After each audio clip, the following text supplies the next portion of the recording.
Vamos.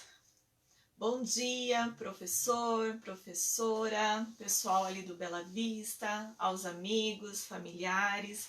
Sejam bem-vindos à nossa primeira live do SEI Bela Vista do Paraíso, no nosso terceiro dia da Semana Pedagógica de 2020. Para a live de hoje, nós contamos com a presença da professora Maria Zenaide de Lima Arantes, professora formada em Letras, Português e Literatura pela Faculdade Estadual de Letras de Paranaguá, também formada em Psicologia pela Unidom Bosco, especialista em Comunicação Escrita e Falada pela Faculdade Estadual de Letras de Paranaguá. Então, nessa manhã, a professora Maria Zenaide, que tem mais de 20 anos também de experiência na educação, ela falará conosco sobre o tema Um olhar humanista, existencial e fenomenológico sobre a educação. Então, com vocês, a professora Maria Zenaide. Bom dia, pessoal. Então, só colocando para vocês que a minha segunda graduação é de Psicologia.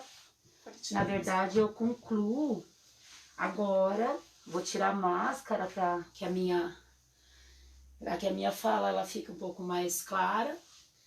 Mas assim, retomando com vocês o meu curso de Psicologia, eu vou ter a conclusão dele, eu vou me formar, poder pegar a minha carteira, profissional, agora para esse semestre, porque eu finalizaria agora em julho, então com a pandemia a gente está precisando fazer algumas adequações aí, provavelmente vai uns 2, 3 meses aí para eu concluir. Então aqui eu estou falando como professora, ok? Muito feliz em estar aqui com vocês, muito agradecida pelo convite da diretora Adriana, da equipe pedagógica. A gente sempre precisa estar disponível para falar daquilo que realmente faz a diferença e transforma cada um de nós. Eu queria nesse momento, com muito respeito, convidar você a essa reflexão comigo, a gente, para ficar um pouco mais didático e vocês entenderem como isso vai acontecer, então eu queria passar para vocês mais ou menos a ideia. Eu quero falar aí aproximadamente uns 20 minutos, trazendo alguns conceitos do olhar que eu tenho, que eu gostaria de propor para a gente refletir juntos, sobre a educação. E aí, depois disso, eu gostaria de abrir não somente para perguntas, mas principalmente para contribuições, porque eu tenho aqui, e a gente sabe que esse momento é da CEP, a Semana de Estudos Pedagógicos, que a Prefeitura de Curitiba propõe, e com os meus colegas da escola, a gente está nesse momento aqui para um colaborar com o outro, então eu gostaria de contar com a sua contribuição também. Então, colocar alguma vivência, alguma reflexão de estudos que você tem sobre isso. Esse é o momento, vamos compartilhar, seja bem-vindo. E a gente inicia, então, falando um pouquinho sobre esse olhar que eu queria trazer. Num primeiro momento, a gente vai pensar que é um olhar sobre um olhar humanista, existencial e fenomenológico sobre a educação. Então, para isso, eu queria falar um pouquinho sobre a ideia do humanismo. Existem muitos conceitos do humanismo, Mas o que eu queria trazer para vocês? Eu queria trazer o conceito de quando o humanismo ele surge como questionamento. Então, era uma procura de sentido de ser que o ser humano procurava.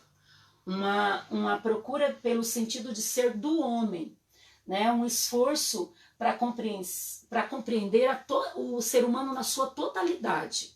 Então esse é o caminho dentro do conceito do humanismo que eu queria propor como reflexão, tá? A ideia de um homem, de um ser humano integral. Também a gente vai trazer aqui um pouquinho do Rogers. O Carl Rogers, ele enfatizou muito essa questão da pessoa humana. Eu vou falar um pouquinho mais dele daqui a pouco, mas eu queria trazer, colocando que... Falar um pouquinho mais alto? Ok. O Carl Rogers, ele ele trouxe essa ideia de humanismo como sendo uma terceira força da psicologia. Então tinha lá a psicanálise clássica, tinha do outro lado o behaviorismo, que era aquela ideia mais comportamental. Então chegou o humanismo como a terceira força da psicologia. E aí ela chegou com a busca de um crescimento. Ela chegou trazendo uma ideia de olhar o ser humano, né, e o crescimento desse ser humano. E aí a psicologia humanista surgiu aqui na década de 50 para início da década de 60, nos Estados Unidos, e era um período ali muito marcado pela desesperança, um período pós-guerra, e aquela crise moral de valores acontecendo. E ela era uma reação, essa insatisfação que as pessoas às vezes sentiam e queriam dar respostas a esses anseios humanos, né, naquele contexto histórico. Então é esse olhar de ser humano na sua totalidade que eu gostaria de discutir com vocês, com o foco no humanismo. Aí nós vamos para a segunda corrente, que é o existencialismo. Qual olhar que eu queria trazer e refletir com vocês? O existencialismo, ele foi uma ampla corrente filosófica, ele nasceu na Europa, né, também pós Primeira Guerra Mundial, pós-guerra. Esse movimento ele priorizou o quê? A existência do homem no mundo. Então, o Kierkegaard foi o precursor, foi quem deu início ao existencialismo. A gente também pode trazer aqui a ideia de que ali na Alemanha, em 1920, ele começou a se configurar, porque era um período de muito sofrimento. E aí, aquela questão do desespero, da angústia ali, foi o que fez com que esse movimento tomasse corpo. Em 1950, ele vai ser difundido. E teve muitos pensadores, filósofos, ali na filosofia vai ter um campo muito fértil sobre o existencialismo, que a gente vai ter ali, eu vou destacar alguns aqui, né, o Sartre, que é estudado aí abundantemente, o Martin Buber, o Karl Jaspers, também bastante estudado. A corrente existencialista, ela traz uma ideia de ser humano comprometido com o mundo. Então você vai perceber que ele vai trazer assim, eu sou comprometido com o mundo num momento instável e contraditório que ele se apresenta para mim. Então é esse olhar existencialista que eu gostaria de destacar, de refletir, de trazer para vocês. Então ele vai trazendo o quê? O existencialismo? Um conjunto de possibilidades para uma constante atualização. Quais são as possibilidades enquanto ser humano que eu posso me atualizar constantemente? Ele vai trazendo então essa reflexão. Ele vai dizendo também a questão das condições para adquirir a sua liberdade, o que não lhe garante uma tranquilidade e um bem-estar, porque, né, nós entendemos que quando nós escolhemos ser livres, aí nós vamos ter a inquietude. Nós não vamos estar num processo de bem-estar, mas sim de desafio, de contradição o tempo todo. E aí vai passando, enfim, vai convocando para nós sermos o protagonista da nossa história. O ser humano com esse protagonismo, em que nós vamos assumindo as nossas escolhas, né, e, por consequência, somos responsáveis pelas nossas escolhas. E aí vem a terceira corrente, que é a fenomenologia. Então, a fenomenologia, ela tem ali a origem das palavras dela como fenômeno, né? E aí ela vai dizendo que tudo aquilo que aparece, que se manifesta, que pode ser percebido, captado pelos sentidos ou pela consciência, eu considero isso um fenômeno.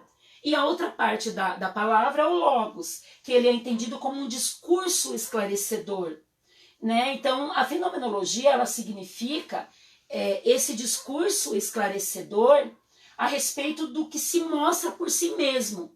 é um estudo ou uma ciência do fenômeno, do que se apresenta.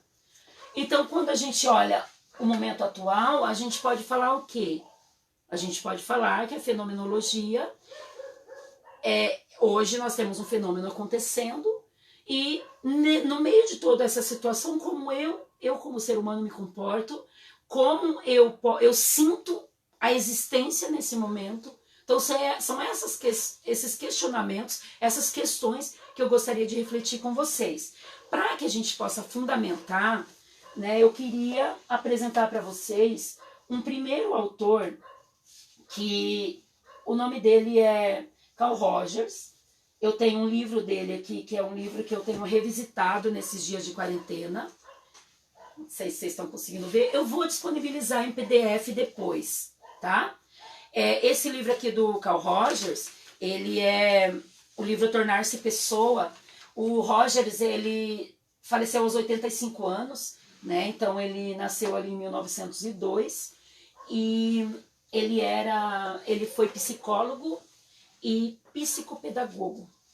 E é interessante demais porque ele vai falando sobre a terapia. O Roger, ele se permitiu ser gravado e através dos trabalhos dele de terapia, ali na relação com o paciente, os pacientes autorizando, ele fez essa teoria dele, que é a teoria da abordagem centrada na pessoa. Então, ele fala muito sobre a terapia, mas nós podemos trazer um contraponto para relação, porque o foco de toda essa abordagem, vou trazer aqui para vocês 4 autores, dentro dessa ideia humanista existencial fenomenológica, que eles vão trabalhar o foco na relação. Então, é a relação professor-aluno, é a relação professor-escola, né? Família. Então, é a relação, no caso dos psicólogos, terapeuta-paciente.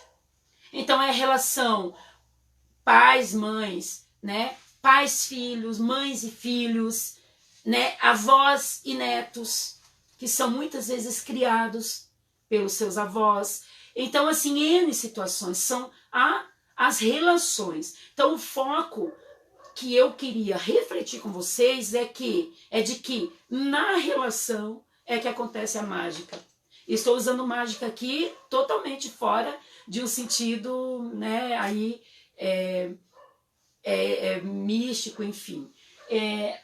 O Roger vai dizer o seguinte, que a terapia ou o encontro, ela esse encontro de 2 pessoas, né, ou mais até, é aberto e livremente a ele próprio evidenciar, talvez, ele diz assim, evidencia, talvez, mais completamente, quando ele pode, livre e com receptividade, entrar no mundo da outra pessoa, não somente no que ele é, mas em suas potencialidades. Então é a questão aqui da empatia, um dos conceitos dele. Quando na relação eu me permito entrar no seu mundo, mas não somente isso, mas nas suas potencialidades. Então ele vai trabalhar muito a questão da troca, a questão de que nessa relação eu vou me transformando e eu permito ser transformado também. Ele vai colocando que também é a questão de ser aberto à experiência, que quando eu sou aberto à experiência, eu consigo ter possibilidades. Nessa questão da abertura a novas possibilidades. Hoje, no que nós estamos vivendo, 100 anos aí, nós não vivenciamos na história do que nós lemos, o que nós estamos vivendo nessa pandemia. Então, é uma reflexão a se fazer. Até que ponto eu, você, estamos abertos às possibilidades do que nós podemos fazer nesse tempo que nós estamos vivendo. Ele vai dizendo também que tornar-se uma pessoa humana, autônoma, capaz de ser o que é e de escolher o seu caminho. Será que nós temos feito esse processo? Por que é tão difícil nós ficarmos tanto tempo em casa? A gente acaba trabalhando mais e nós no desafio ali da família, né? Algumas pessoas que moram, que estão mais sozinhas, no sentido físico da palavra, não necessariamente, né, na questão do apoio ou do vínculo, mas por que será que ser o que é e escolher o seu caminho nos desafia.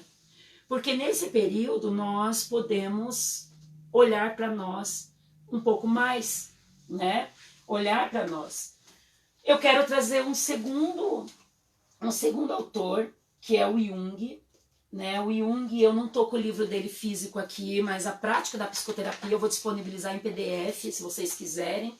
Ele vai trazer muitas questões. Vocês sabem que os psicólogos, na época que eles criaram essas teorias, eles eram médicos. Depois foi se desenvolvendo, então, essa profissão e essa formação de psicólogo. Então, o Jung, ele era psiquiatra, né? E o Jung, ele vai trazer a ideia da totalidade do ser.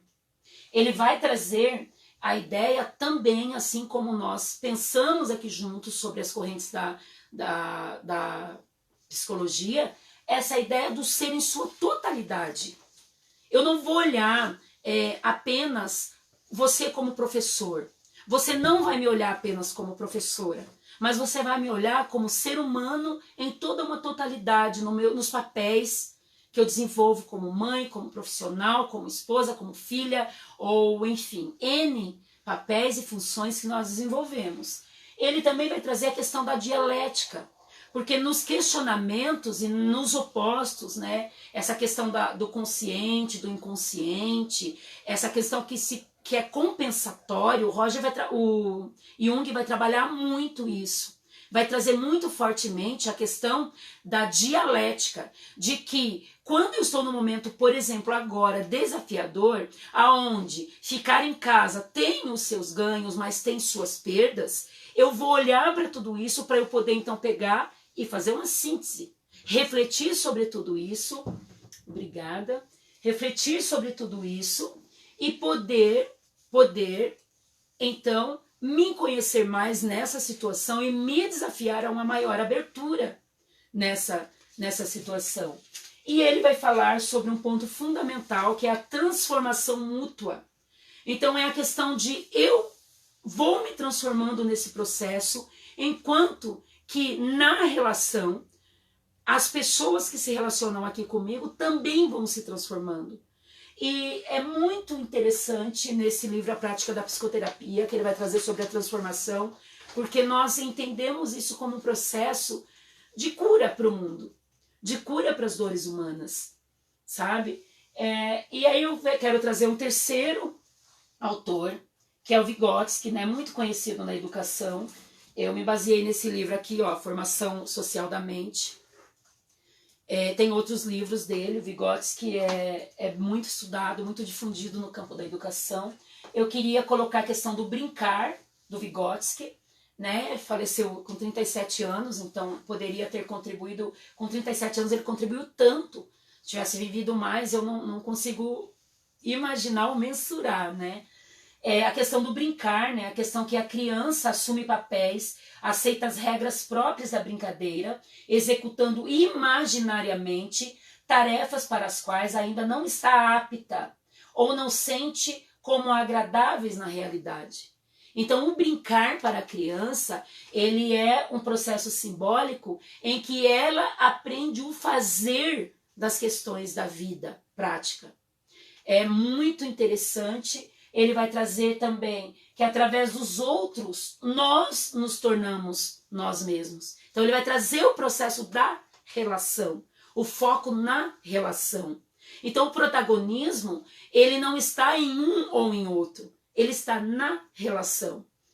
E aí ele traz a ZDP, que é a Zona de Desenvolvimento Proximal, um conceito muito trabalhado, difundido na área da educação, em que é a questão de que a gente vai cada vez mais desenvolvendo o nosso psiquismo, até que nós ganhemos a autonomia com auxílio, e aí nós vamos, então, internalizando esse processo de aprendizagem, e aí nós ficamos autônomos nessa aprendizagem, nesse conhecimento, e aí novamente esse ciclo vai acontecendo, e de novo eu tenho auxílio, ou seja, o outro na existência, o outro fazendo parte da minha vida. E por fim, James Hillman, né, que ele trabalhou a questão da estética e política, ele fez aí um trabalho posterior com os estudos do Jung, E o Hillman, quando ele fala de estética e política, eu paro. Eu fico totalmente afetada positivamente, contaminada e motivada. Ele vai trazer sobre a questão de que quando eu tenho um olhar estético para o mundo, para a existência, eu não vou machucar. Porque o confronto para mim, ele não vem como algo que me machuca, ele vem como algo que me faz crescer. O confronto no que diz respeito aos opostos. A existência, ela é feita por opostos. O psiquismo, ele é feito pelo consciente e inconsciente.